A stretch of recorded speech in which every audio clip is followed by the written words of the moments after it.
Right. But they have to be stopped. Oh, yeah. Somehow. Yeah. And, man. It's just, that's... So Todd, can I ask you, like, how deep and dark did this drinking get? Yeah. Oh, dude. What got you out of it? Because I know you don't drink like that anymore. I don't drink at all anymore. So November 25th, 2016 was the last time I had a drink. Huh. Wow. That's a long time. Like literally the last drink that I had. Yeah. Let's see. There's a number of factors that came into that. Number one was I was just sick and tired of, okay, get up. When I finally was able to get out of bed. Have a hangover. Well, no, and it was literally, I would wake up, I would grab my phone. Okay.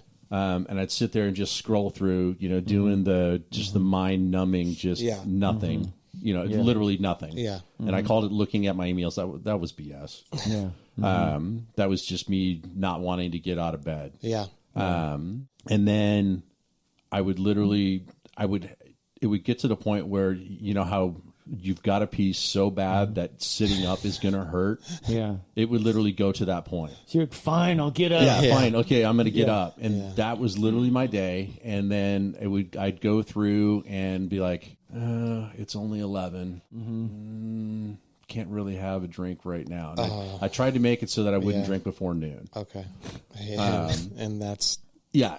Too soon. Yeah. And the classic was, that's 5 o'clock someplace. Yeah. Yep. And literally I figured it out. If I wanted to drink at noon, it was 5 o'clock in Greenland. It's funny how and those guys start they start all the time. So it's funny how you can justify it to yourself, Yeah. Like people are really good at that, and people that have to do that to go throughout their day. Yeah. Like something should be done for those people also. Yeah. Well, and another thing that was kind of the wake-up call for me was literally my 10-year-old son knew how to make my drink. Oh. I had, it's a 34-ounce cup, and literally you fill it up halfway with ice, make the ice float in Jack Daniels, and then just a splash of Coke. That was, and 3 or 4 of those a night. Oh, jeez. And... Hey, boy, go get me another one. Yeah. And literally my wife looking at me and going, you seriously are having your son do this for you? Yeah. And I'm like, and the reality was I was kind of too drunk to get up and walk over and make it. Yeah.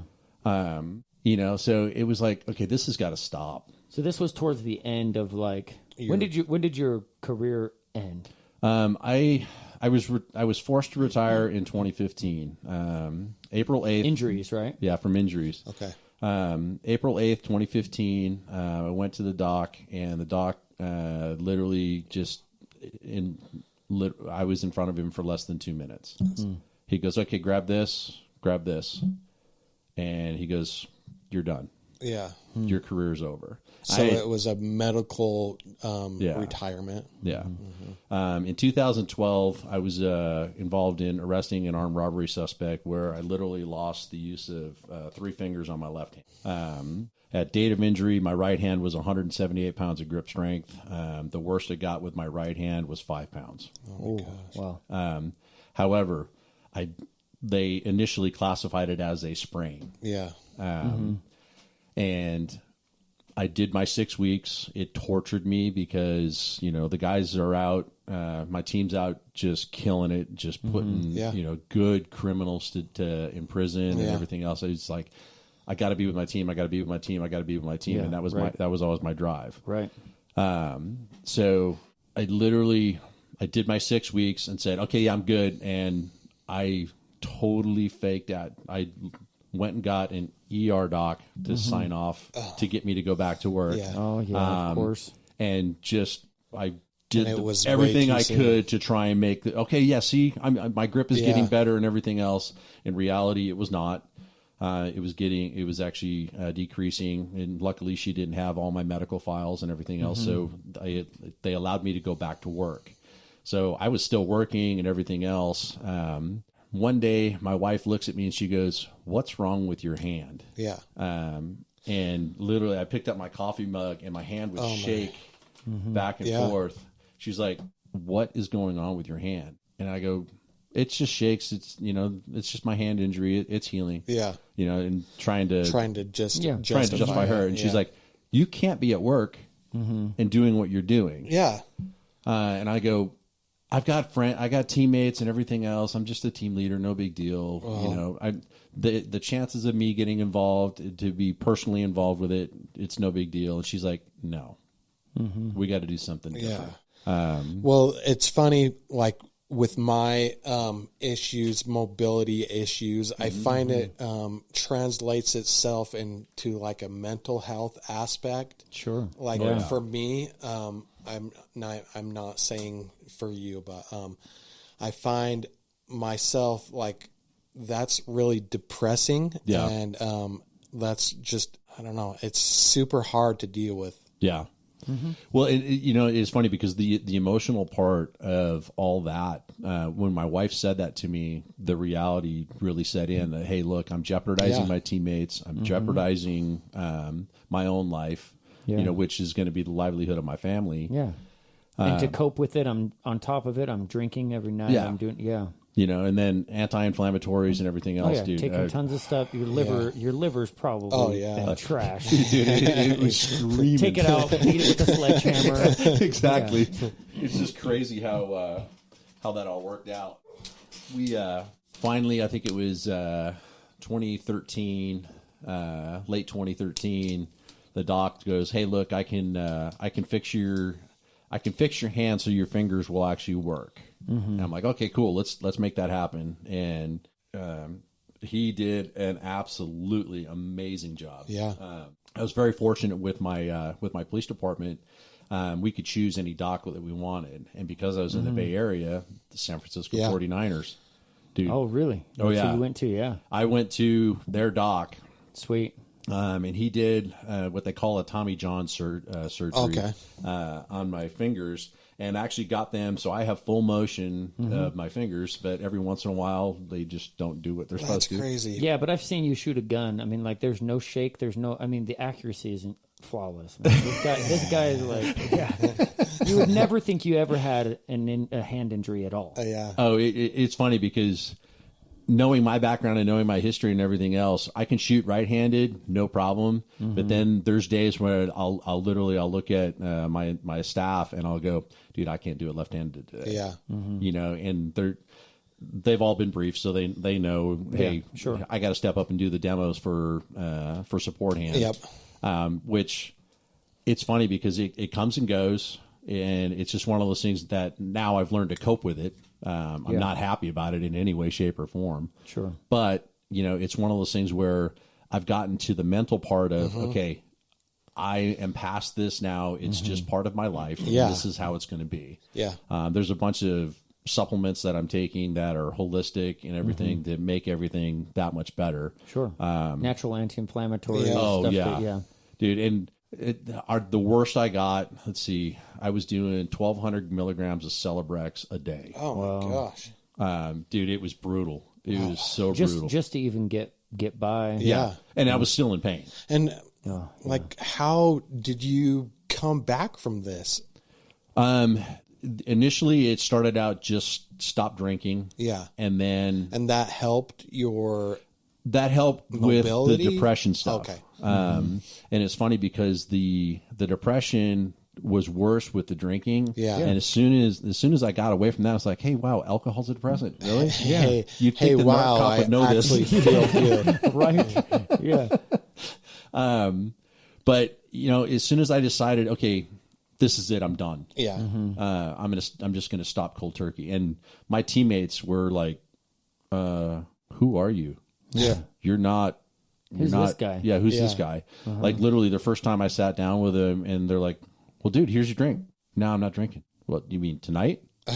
No, I'm done. Yeah. What do you mean you're done? This can't happen. And what day did you say that was on? In 2013, right? November 25th, 2016 was the day that I had my last drink. Okay. So it was hard for them to kind of cope with stuff because I mean, when we get together, we would play cards for 6-7 hours a night and just let it all out. Yeah. You know, and that was kind of our bonding thing. And then they're just like, well, what are we going to do now? And I go, bro, look at the big picture. Yeah. You now have a designated driver. Yeah, exactly. And they're like, oh, holy shit. This is cool. Yeah. You know, so I kind of turned it on them and just said, okay, look, this is just the lifestyle that I'm choosing. Yeah. So, you know, it is what it is. Yeah. That was kind of the hardest part of dealing with the not drinking anymore. Yeah. But then, you know, the pain is still there. My body doesn't, or at the time didn't move like it used to, or like it should. Yeah. So I started talking to a bunch of different people. John Bush was one of the key people. Yeah. And he goes, look, we need to do something for you. And you've got to try this. No pressure. Just try it and see how it works out. And he gave me this oil. I'm like, of all things, you're like, what? Yeah. I'm like, bro. And you're like, if it's not in a pill, it's not going to work. Well, that was exactly it. I was so used to take this pill, it'll make this better. Take this pill, it'll make this better. Do this exercise. But let me ask, was it taking the pill? Was it actually making it better?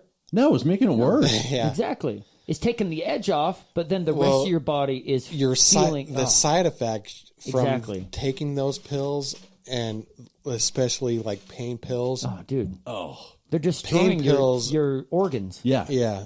Pain pills are the devil. Yeah. And you know, Shane knows. Yeah. Well, yeah, exactly. Just watching you move, I can like, oh yeah, that cat knows exactly what I'm talking about right now.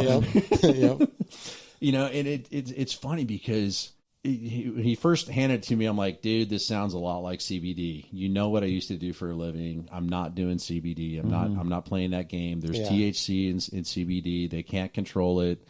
Even though they'll say it's 99.99% pure. No, there's ways to make it 100% pure. They're just not going through the process. You didn't want to go down that path. You know, and that makes sense. Admitting to myself that I have an addictive personality, and the alcoholism and everything else, I was like, me too. I've got to find something that's not going to cause that. So he hands me this bottle, this little tiny bottle, and he's like, here, just try this. What was it? What did he give you? It's copaiba oil. Yeah, copaiba. And I'm like, okay. He goes, from Brazil. Yeah. He goes, just put a couple of drops underneath your tongue. And, dude, it's like resin. It tastes gross. It tastes gross. Yeah, I'm not going to lie. It tastes gross. I now take the capsules, not the... Yeah, me too. I was so glad when they made it into a little tablet. I'm like, oh, this is awesome. Yeah. And literally within a week, I'm like, holy smokes. Yeah. You know, and even my wife was like, what's gotten into you? It took a week for you to feel the effects, to start to feel the effects. Okay. I was still in it was still in pain. Yeah.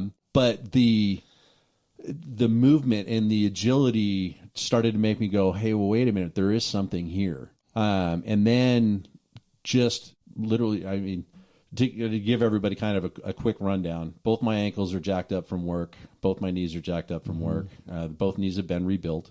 Both ankles need to be rebuilt. John got to see that this morning in our work. Sure, he's like, dude, you can't sprint. No, I can't, because the left ankle just doesn't bend the way it's supposed to. It's funny to watch. Yeah. My left hand is obviously jacked up. My shoulder, my left shoulder's jacked up. Parts of my neck are all messed up. You know, and it's just part of life for me. But as soon as I started taking it, you know, the first time I took it was like this kind of like tingly stuff, and you know, I was like, okay, that's just your brain going, hey, there's something new here. But then I got a month into it, and it's like, wait a minute. Gave it some time. Yeah, gave it some time to actually start working through my body, and then now it's like literally, I have a regimen. I take one before I go to bed, and dude, I sleep like a freaking baby. Yeah, now. I was just going to ask, does it help with the sleeping? Yeah. And then I take one when I get up in the morning. Okay. So there's about an 8-hour shift in time. the recommended dose